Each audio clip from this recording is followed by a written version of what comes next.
Start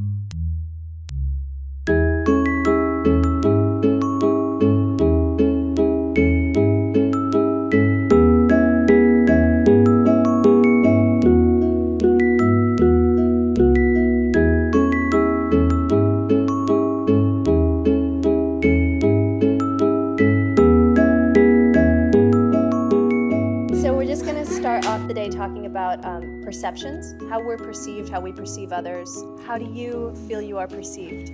I feel like a lot of people perceive me to be very young and almost like I'm not capable of my position. I think, honestly, I'm very happy and joyful, and I think that that comes across as naive sometimes.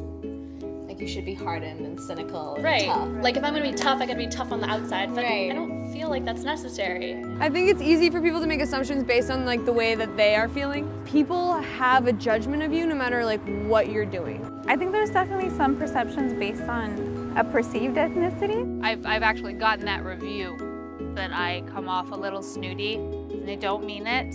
I swear to God. I always feel like if I was a little bit taller, if I didn't have the freckles, then I would command more respect. It's always like a not quite enoughness of something. Yeah. And yeah. When you say be taller, that reminds me, when I wear heels, I feel like people respect me more. I find like the higher the heel I wear, the more the guys take me seriously. I feel like I get judged sometimes by women. I joke, oh yeah, no, I want to look the boys in the eye, but it's true. I don't want to be looking up sometimes. I guess maybe women see each other as competition, which I think is definitely true. There's this competitiveness that we have of beauty, or of like who looks better than the other. I went into puberty very young, and I kind of looked like this when I was 13, so it was like terrifying. I had a lot of like really scary interactions with girls in junior high. So now around women, I am so scared of being perceived as overly sexual. If all of you were around and a man started hitting on me, I would be so scared because I'd be thinking that you would think that I would want that, and not like maybe you wanted the attention, or like maybe it's like your husband or boyfriend or something, and all of a sudden like I would have just done something so wrong.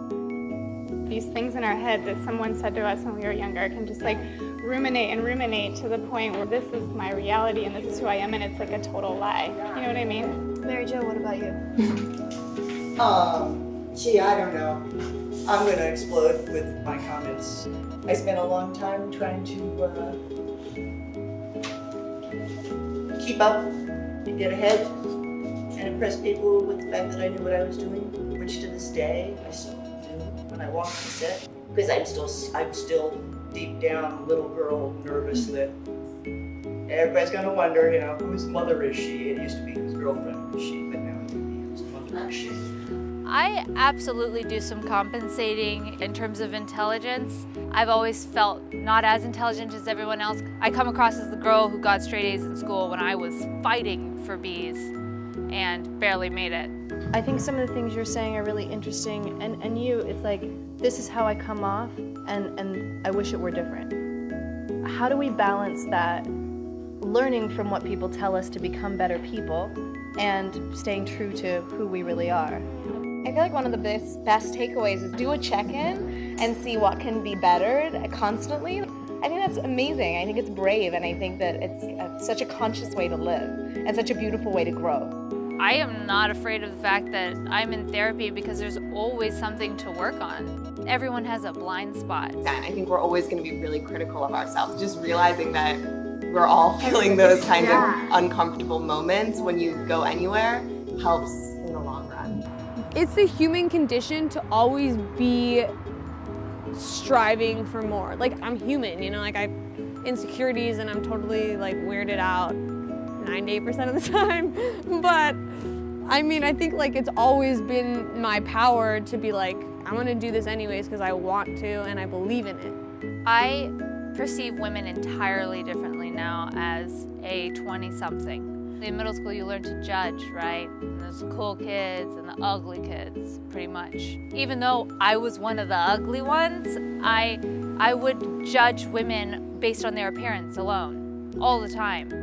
I feel this oneness with all the women now, like no matter our height or shape or race or whatever, we all have the same insecurities. I don't know a woman who hasn't dealt with the fact that something's not right, that something that you can't change. It's ridiculous, but we've all gone through it. So I feel a great unity with all of you because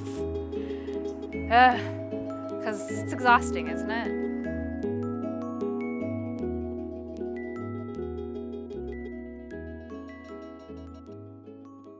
I was not always confident enough to speak the words the way I felt them.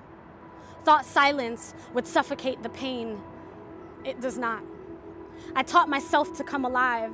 I wrote and wrote and wrote until my mouth could form the words my backbone wouldn't carry. I wrote until I found the truth of things, until I saw the light again. There is always light somewhere beyond the bruises and the names you call yourself.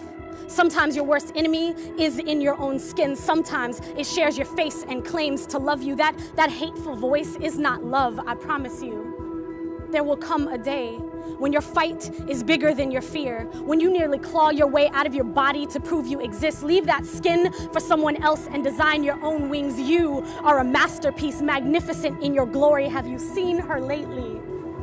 The girl with the halo smile and welcome home hand. She is the best thing never seen because you're too busy being scared to be great, and I get it. Sometimes your body is as cumbersome as adulthood is.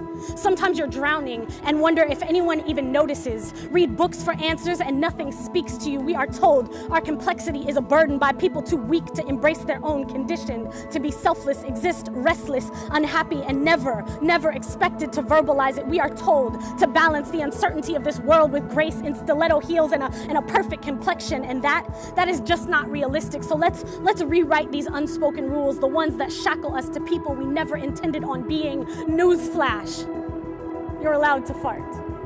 Cellulite?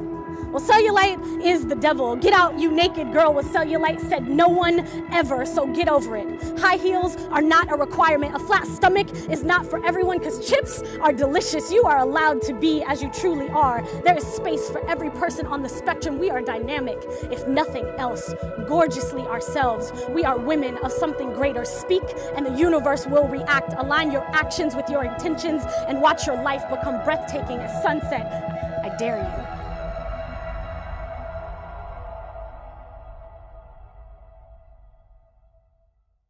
Super Cake, subscribe!